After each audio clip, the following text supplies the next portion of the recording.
4వ అధ్యాయం 4వ వచనం నుండి 4వ అధ్యాయం 4వ వచనం నుండి 6వ వచనం వరకు ఎవరో ఒక్కరే చదవాలి.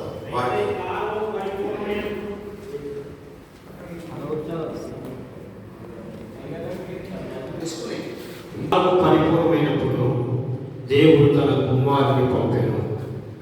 ఆయన స్త్రీ యందు పుట్టి మనము దత్తపుత్రులను కాలేనని ధర్మశాస్త్రములకు లోబడి ఉన్న వారిని విమోచించుటకి ధర్మశాస్త్రములకు లోబడిన వాడయ్యాను.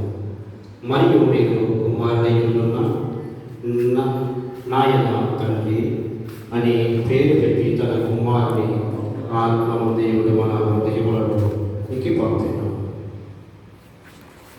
నీవిక దాసుడు కావు, కుమారుడవైకి దేవుని ద్వారా మీతో నేను పంచుకోవాలని ఆశపడుచు ఉన్నాను. చదివిన వాక్య భాగంలో వాక్యం ఎలా ప్రారంభమవుతుంది? అయితే ఏ మాటతో ప్రారంభమవుతుంది? అయితే అనే మాట, బట్ అనే మాటతో ప్రారంభమవుతుంది. ఈ అయితే అనే మాటకు ముందు కొంత విషయం ఉంది అని అర్థం. ముందు కొంత విషయం ఉంది. ఆ ముందు విషయాలు ఏంటనేది 4వ అధ్యాయం నుండి చదవనవసరం లేదు. 1 నుండి 3 వచనాల వరకు ఉంది. మరియు నేను చెప్పున్నదేమనగా, వారసుడు అన్నిటికీ కర్త అయ్యున్నను, బాలుడై ఉన్నంత కాలము అతనికి దాసునికి ఏ భేదమును లేదు. తండ్రి చేత నిర్ణయింపబడిన దినము వచ్చే వరకు అతడు సంరక్షకుల యొక్కయు గృహ నిర్వాహకుల యొక్కయు అధీనములో ఉండును. అటువలే మనము బాలురమై ఉన్నప్పుడు లోక సంబంధమైన మూలపాఠములకు లోబడి దాసులమై ఉంటివి. ఈ అయితే అనే మాటలు ముందుగా కనబడుచున్న విషయం ఏమిటంటే, దాసులు వారసులు అనే ఒక ప్రత్యేకమైన అంశం. ప్రజలందరూ ఇష్టపడేది, ప్రజలందరూ ఆశించేది. వారసుడు అంటే తెలుసు కదా మీకు. వారసుడు అంటే అన్నిటికీ కూడా హక్కుదారునిగా ఉంటాడు అని. నా చిన్నప్పుడు నాకు ఒక తలంపు ఉండేది. ఈ ఊరిలో సావుకారులు ఉన్నారు, కుటుంబం, వాళ్ళకి పిల్లలు లేరు, మంచి ధనవంతులు వాళ్ళు. మేము ఇక్కడికి వచ్చినప్పుడల్లా ఏదో కొడితే కొనడానికి వెళ్తూ ఉండేవాడిని. ఆవిడ నాతో కొంచెం మాట్లాడుతున్నప్పుడు నేను అనుకునేవాడిని, నేను నన్ను దత్తత చేసుకుని బాగుంది అనుకునేవాడిని. ఎందుకంటే అప్పుడు మా పరిస్థితి ఏంటంటే చాలా దేన పరిస్థితి. మీ అందరికంటే చాలా దారిద్ర పరిస్థితిలో నేను పైకి వచ్చాను. ఓకే, కాబట్టి నేను అనుకునే ఉన్నాను, నేను నన్ను దత్తత చేసుకుని వాళ్ళకి కొట్టు ఇప్పుడు కూడా ఉంది. ఇప్పుడు కూడా ఉన్న కొట్లు చాలా ధనవంతులు పొలాలు అవి ఉన్నాయి. కాబట్టి అనుకుంటూ ఉండేవాడు. ఆ తర్వాత ఇదే ఊళ్ళో మేము అలా దేవుని పరిచయంలో సాగడం కానీ దేవుని రూపంలో ఆయనతో కొంచెం పరిచయం ఏర్పడింది. ఆ పెద్ద ఆయన షావుకారు సాధారణంగా పరిచయం అంత గమనిస్తున్నత్వాన్ని ఎక్స్టెండ్ చేయడం. అది కొంతమంది ఉన్నారు మా ఊళ్ళో ఉన్న వాళ్ళతో నాకు కొంచెం బాగా పరిచయం. ఆయన ఎక్కువ మాట్లాడుతూ ఉండేవాడు. అప్పుడు అనుకునేవాడిని, కాబట్టి అర్థం చేసుకుంటే బాగుంటుంది. తర్వాత నాకు దేవుడు ఇచ్చిన కృప ఏంటంటే ఆల్మోస్ట్ సమానంగా నేను వచ్చేసాను. వాళ్ళు నా గురించి వెళ్ళడం మొదలెట్టారు. అది కేవలం అతిశయంతో చెప్పడం. అంటే ఎవరైనా వారసులుగా ఉండడానికే మనము ఇష్టపడుతూ ఉంటూ ఉంటాం కదా. వారసులుగా ఉండడానికి ఇష్టపడుతూ ఉంటాం. ఈ వారసులు అనేది దేవుడు ఒక అద్భుతమైన సంకల్పంలో మానవులందరి అనే మాటలో కనబడుతుంది. ఆ తర్వాత మనం చదివిన లేఖన భాగం, అయితే కాలం సంపూర్ణమైనప్పుడు దేవుడు తన కుమారుని పంపెను. ప్రభువైన యేసుక్రీస్తు లోకంలోనికి వచ్చాడు. కాలం సంపూర్ణత అనే దానికి చాలా విషయాలు ఉన్నాయి. కాలం సంపూర్ణతను మనం కొంతమేరకు అర్థం చేసుకోవాలి అంటే, దేవుడు నిర్ణయించిన సమయంలో, దేవుడు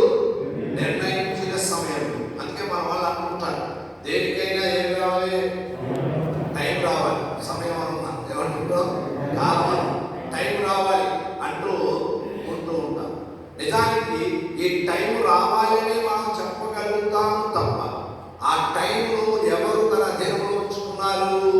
దేవుడు తన అధీనంలో ఉంచుకున్నాడు. ఆయన తన అధీనం చరిత్రకు ఆధారాలు చెబుతారు. రోమా సామ్రాజ్యపు విషయాలు చెబుతారు. రోమియోలు ప్రపంచమంతా అప్పటికి వారు ఏకధాటిగా ఏకచక్రాధిపత్యం చేయడానికి కాదు. ఇంగ్లీష్లో ఒక నుడివి కూడా ఉంది, all roads lead to Rome అని. ఎక్కడ ఉన్న వారైనా రోమాకి చేరడానికి మార్గాలు తెరవబడ్డాయని. ఈ విధంగా రోమా ప్రభుత్వం కాలంలో దేవుని కాలం సంపూర్ణమైనట్లుగా మనం చూస్తున్నాం. ఆ సమయంలో ప్రభువైన యేసుక్రీస్తు లోకంలోనికి జన్మించాడు. అదొక అద్భుతమైన విషయం. మన ప్రభువునందు ఆనందించడానికి కాలము పరిపూర్ణత, కాలము సంపూర్ణమైనప్పుడు అనే మాటలు ఈ దినమున మనం కూడా బలపరచబడతాం. మరొకసారి మనం ఏ విషయాలను బట్టి, ఒకవేళ మీరు ఏ విషయాలను బట్టి ఏ ఆశిస్తున్నారు, ఎదురు చూస్తున్నారు, తప్పక మరొకసారి దేవుడు ఇక్కడ మనందరినీ బలపరుస్తున్నాడేమనగా ఆయన సమయమందు ఆయన కార్యములను చేస్తారు. నాకు చిన్ననాటి నుండి ఒక వాక్యం బాగా ఇష్టం. పేతురు పత్రికలో ఉంటుంది, ఆయన బలిష్టమైన చేతుల క్రింద దీన మనస్సులై యుండుడి, తగిన సమయమందు ఆయన మిమ్మును హెచ్చించును. ఆ వాక్యం నాకు చిన్నప్పుడే విన్నాను. నేను చాలా ఆసక్తిగా విన్నాను. అప్పటి నుంచి కూడా ఆశిస్తూ ప్రభు తప్పక తన సమయాన్ని నా పట్ల కలిగి ఉన్నాడు. అంటే నా జీవితాన్ని మార్చడానికి ఆయన సమయం ఉంది. నా జీవితంలో ఆశీర్వాదాలు ఇవ్వడానికి సమయం ఉంది. నీ జీవితాన్ని మార్చడానికి సమయం ఉంది. నీ జీవితంలో ఆశీర్వాదాలు ఇవ్వడానికి సమయం ఉంది అని మనలను వ్యక్తిగతంగా ఆ వాక్యం బలపరుస్తూ ఉంటుంది. ఈ రోజుకి కూడా దేవుని సేవకులుగా మనం చెబుతూ ఉంటాం. ఎవరికైనా అమ్మా లేక సోదరుడా, సహోదరి, దేవుని సమయము తగిన సమయము దేవుడు మీకు మేలు చేస్తాడు. ఎందుకంటే ఆ సమయంలో తగిన సమయం అనేది ఆయన చేస్తాడు అని చెప్పడానికి ఇక్కడ లోకమంతటి వరకు చేశాడు. ఆయన క్రీస్తుని లోకంలోనికి పంపించాడు. లోకంలో ఉన్న మనందరి కొరకు కూడా ఆయన సిద్ధపరిచిన తగిన సమయం మనందరికీ దేవుడు ఇచ్చాడు. దేవుని సేవకులుగా కూడా ఇతరులను మనం బలపరచడానికి వారు ఎదుర్కొంటున్న కష్టాలే కావచ్చు, వేదనలే కావచ్చు, అయ్యా ఇదండి మా పరిస్థితి, ఇదండి మా పరిస్థితి, ఇదండి మా పరిస్థితి అని చెప్పినప్పుడు వారితో మనం ప్రార్థన చేస్తూ, ప్రభువా మీ సమయం వరకు వీరు వేచి ఉన్నారు, మీ సమయమందు గొప్ప కార్యములు చేయండి. మీ అందరికీ మొదటి అద్భుతం బాగా తెలుసు కదా. యేసు ప్రభు చెప్పిన మాట ఏమిటి? నా సమయం ఇంకాను రాలేదు. అలాగని చెప్పి కొన్ని సంవత్సరాలు పట్టింది. అక్కడ వాళ్ళు వచ్చి చెప్పేసి వెళ్ళిపోయారు. అమ్మ చెప్పిన తర్వాత ఆయన ఏమన్నాడు? నా సమయం ఇంకాను రాలేదు అని చెప్పాడు. ఆ తర్వాత ఇవన్నీ ముగించబడిన వెంటనే ఆయన సమయం వచ్చింది. అద్భుతాన్ని ఆయన చేశాడు. ఆయన సమయంలో చేసింది ఏంటి అద్భుతం? మొదటి అద్భుతం నేను ఎప్పుడు కూడా చెప్తాను, నీటిని ద్రాక్షారసం, ఇంగ్లీష్లో వాటర్ వైన్. అయితే నేను అర్థం చేసుకునే మొదటి అద్భుతం ఏమిటంటే దేవుడు అక్కడ సమృద్ధిని ఇచ్చాడు. ఏమిచ్చాడు? సమృద్ధిని ఇచ్చాడు. అది నాకు మొదటి అద్భుతం ఎప్పుడు కూడా నేర్పించే ఒక చక్కని పాట. దేవుని సమయం వచ్చినప్పుడు దేవుడు సమృద్ధిగా ఇస్తాడు. సమృద్ధి అంటే ఎక్కడెక్కడ? సమృద్ధి అంటే ఎక్కడెక్కడ అనుకోకండి. ఎక్కడెక్కడంటే మీకు అర్థమైంది కదా. ఎక్కడెక్కడంటే అర్థమైంది ఇక ఎక్కువ, ఏదైనా ఎక్కువైతే చేతిలోంచి కాలు వెళ్ళిపోతారు అంటే అర్థమైంది. చేతితో గెట్టేది ఎక్కడికెళ్తాం? కాలుతో గెట్టే పరిస్థితి వస్తాం. సమృద్ధి అంటే ఎక్కడెక్కడ కాదు. సమృద్ధి అంటే అనుదినము మనకు అవసరమైనవన్నీ కూడా ఎలాగ సామెతల గ్రంథంలో ఉంటుంది కదా, పేదరికమునైనను ఐశ్వర్యమునైనను. అర్థమైందా? ఎవరికైనా ఐశ్వర్యం బాగా కలిగింది అనుకోండి, కాబట్టి మిగిలిన సంతోషించ మిమ్మల్ని తిడతా ఉంటారు. ఉంటారు, రకరకాల మాటలు ఉంటాయి తిట్టడానికి ఉంటాయి ఉండవా? దాంట్లో మరి మంత్రాలతో తిడుతుంటారు, మంత్రం సీరియల్ ఒకటి తిడుతుంటాడు, అర్థమైందా? ఇంకొకటి అంటాడు వీడికి వచ్చిన తర్వాత పని కనపడతలేదు అని తిడుతుంటాడు. ఇంట్లో కూడా ఒకసారి అలాగనే తిడుతూ ఉంటుంటాడు. కాబట్టి ఐశ్వర్యం అలాగే పేదరికం వాళ్ళు మరి ఏం కోరాడు భక్తులు అక్కడ ఆగురు ఏం కోరాడు? తగినంత. మీరు ఎంతమంది ఆ తగినంతను అనుదినం కలిగి ఉంటున్నారు?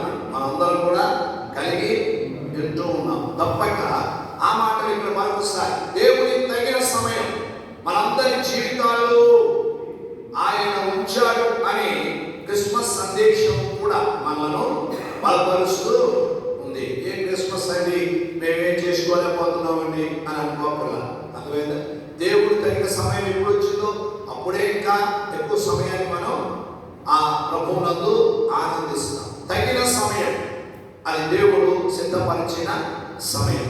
ఏం జరిగింది? స్త్రీ సంతతి ద్వారా ఏం చెప్తుంది వాక్యం అక్కడ? స్త్రీ మూలముగా స్త్రీ యందు పుట్టెను అనే మాట ఒక అద్భుతమైన మాట. స్త్రీ యందు పుట్టెను అనే మాటను ఆదికాండములో 3వ అధ్యాయంలో 15వ వచనంలో దేవుడు చెప్పినటువంటి ప్రప్రథమ ప్రవచనం.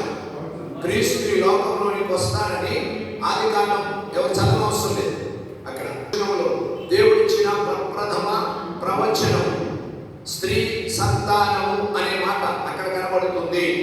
ఆ స్త్రీ సంతానము తప్పక దేవుడు నెరవేర్చుచు యేసు లోకంలోనికి పుట్టినప్పుడు మత్తయి సువార్తలో 1వ అధ్యాయంలో 16వ వచనంలో మనం చదువుతున్న రీతిగా ఆ మరియను గురించి, మరియా తండ్రి అయిన యాకోబును కనెను. మరియా యందు లేక ఆ స్త్రీ యందు యేసు పుట్టెను అనే మాట, స్త్రీ సంతానము అనే మాటలో అది దేవుని పక్షముగా జరిగే కార్యము మాత్రమే. దేవునికి స్తోత్రం. దేవుని పక్షముగా దేవుడే సిద్ధపరిచాడు. కాబట్టి స్త్రీ ఈ లోకంలోనికి పురుష సంయోగము లేకుండా తన కుమారుణ్ణి ఈ లోకంలోనికి తెస్తాదని దేవుడు చెప్పాడు. తగిన కాలమందు నెరవేర్చాడు. స్త్రీ అనే చెప్పాడు తప్ప స్త్రీ పేరు చెప్పలేదు. స్త్రీ పేరు ఆయన అక్కడ చెప్పలేదు.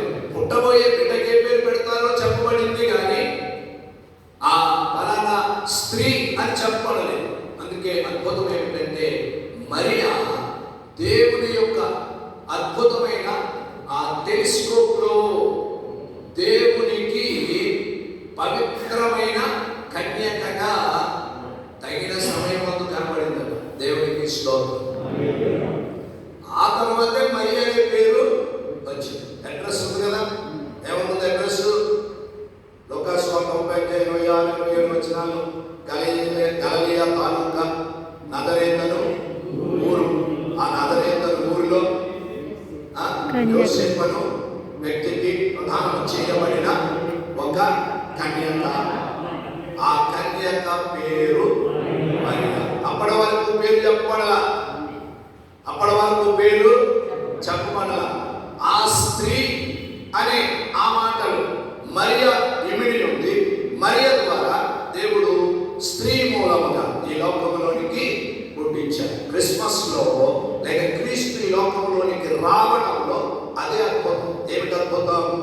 ద వర్జిన్స్ వూమ్, కన్యక గర్భమే అమోఘమైన రుజువు. ఎవరు దాని గురించి మాట్లాడగలరా? మాట్లాడలేదు. మనం ఒప్పుకోవడమే తథ్యం. కన్యక గర్భం, ద వర్జిన్స్ వూమ్, అదే ఒక అద్భుతమైన అమోఘమైన రుజువు. క్రీస్తు లోకంలోనికి వచ్చాడు. చాలా సంతోషం. ఆయన లోకంలోనికి తగిన సమయమందు జన్మించాడు. దేవుడి యొక్క చిత్త ప్రకారముగా జన్మించాడు అని మనం చూస్తున్నాం.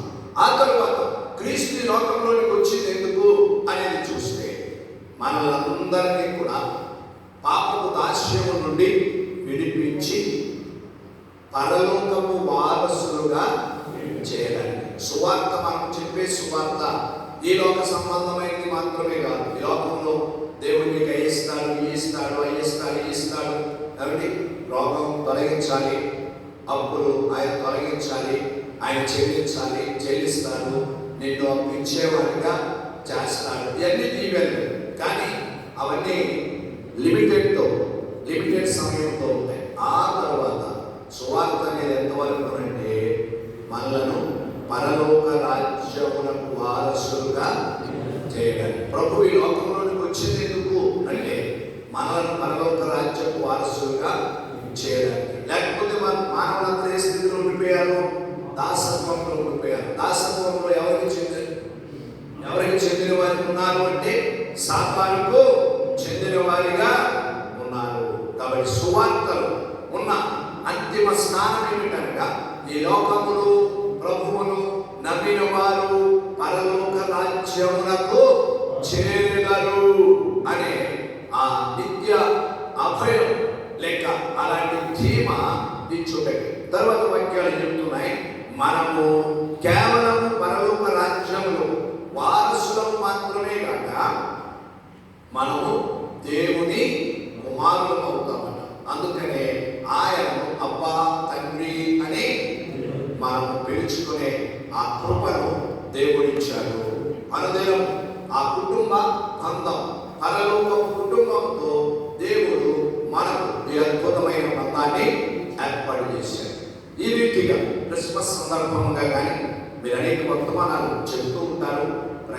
మీరు వ్యక్తుల దగ్గరకు వెళ్ళి యేసు నీ కొరకు పుట్టి ఉన్నాడు అనే మాట తప్పక చెప్పండి. వాళ్ళు క్రీస్తునందు ఉన్నారు కనుక వాళ్ళకి అర్థమైంది. ఏమర్థమైంది? క్రీస్తు వారి కొరకు పుట్టాడని. మనం క్రిస్మస్ పండుగ వచ్చింది, మనం చక్కగా పండుగను చేసుకుందాం.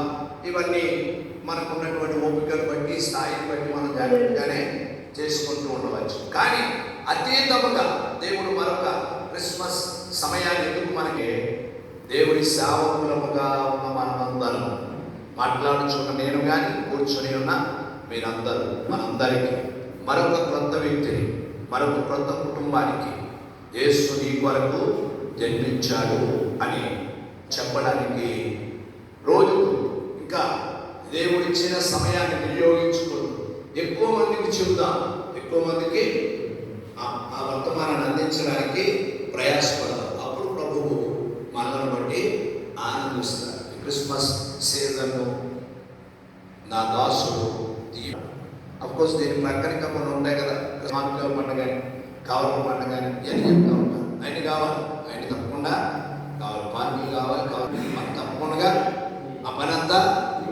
చేయాలి. ఎందుకంటే దానికి కూడా పని ఉంటుంది. అవన్నీ సెకండరీ. కానీ మరొక క్రిస్మస్ సీజన్లో మనము చేయవలసింది వ్యక్తిగతంగా మీరు మీ కుటుంబం ప్రభు దగ్గర ఏమాగా ప్రభువా ఈ సీజన్లో మా ఊళ్ళో ఉన్న కొన్ని కుటుంబాలు కొత్త వాళ్ళ దగ్గరికి వెళ్ళగలిగాం అని మీరు దేవునితో చెప్పగలిగితే దేవుడు కూడా మిమ్మల్ని బట్టి నిజమైన దాసులు వారి కుటుంబం నా గురించి చెప్పడానికి కొన్ని కొత్త గృహాలకు వెళ్ళారు, కొత్త వ్యక్తుల దగ్గరకు వెళ్ళారు అనే అనుభూతిని పెంచుకోవాలి. అర్థమైందా? ఓకే. పెద్ద పెద్ద గొడవలు అయిపోతాయండి, అవన్నీ పక్కనే పెట్టండి. వాటి గురించి పెద్ద పట్టించుకోకండి. ఎవరన్నా కేక్ తెచ్చి కట్ చేయమంటారా? ఓకే, చక్కగా కట్ చేసేయడం. మీకు పెద్ద ముక్కలో మరొకసారి మంచి మార్గాల్ని తెచ్చారు.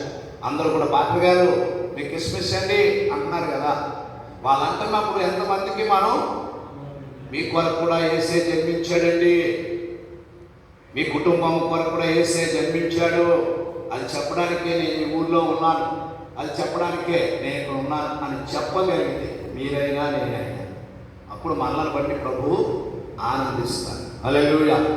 తప్పక ఆ పని చేయాలి. ఆ పని చాలా ప్రాముఖ్యమైన పని. తప్పక మీరందరూ కూడా ఈ పని చేయడానికి ఇంకా ఆసక్తితో, ఇప్పటికే ఈ పని కొంతమంది ఆసక్తితో చేస్తున్నారు. చాలా సంతోషం, చాలా సంతోషం. చేయని వారు ఉంటారు.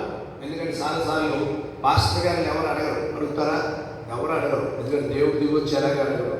అదే మీరు బ్యాంకులో పనిచేస్తున్నారు అనుకోండి, మేనేజర్ అడుగుతాడు లేట్గా వచ్చేవేంటి అబ్బాయి.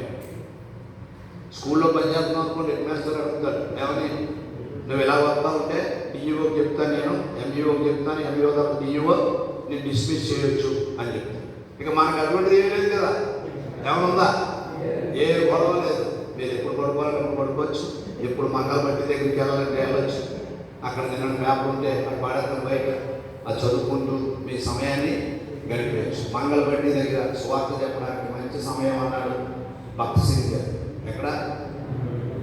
ఎక్కడైనా సువార్త చెప్పడం మంగళబట్టి దగ్గర ఇంకా సువార్త చెప్పడానికి మంచి సమయం ఉంటుంది. ఎందుకంటే ఇలాంటి మిమ్మల్ని ఎలా గుర్తింటారు కదా, ఏమని ఈ పాస్టర్ గారు ఎలా ఉన్నాడు అని గుర్తిస్తారు కదా, ఏమంటే పాస్టర్ గారు ఎలా ఉన్నారు అంటారు. అప్పుడు మీరు అప్పుడు మొదలు పెట్టారు, తప్పక అవకాశం తీసుకొని మొదలు పెట్టారు. ఇలాంటి పరిస్థితి కాబట్టి దేవుడి సేవకులకి లెక్క అప్పచెప్పాలనే బయట ఎవరికి కూడా లేదు. ఎవరు కూడా ఒకవేళ మీకు ఉపయోగంగా ఉన్నా ఆయన మంది టైంకి వెళ్తుంటారు దేవుడి స్వార్థ పని చేయడానికి, లేక ఈ పని చేయాలి, దేవుడి పని చేయాలి, దేవుడి పని చేయాలి. తప్పక ఈరోజు దేవుడు నాకు ఇస్తున్నాడు, లేక ఒక రోజు నేను ఇంటి దగ్గరే ఉండి ఉపవాసం ఉండి ప్రార్థన చేసుకుంటాను, ఆరాధన సిద్ధపడతాను, దేవుడి కొరకు సిద్ధపడాలి.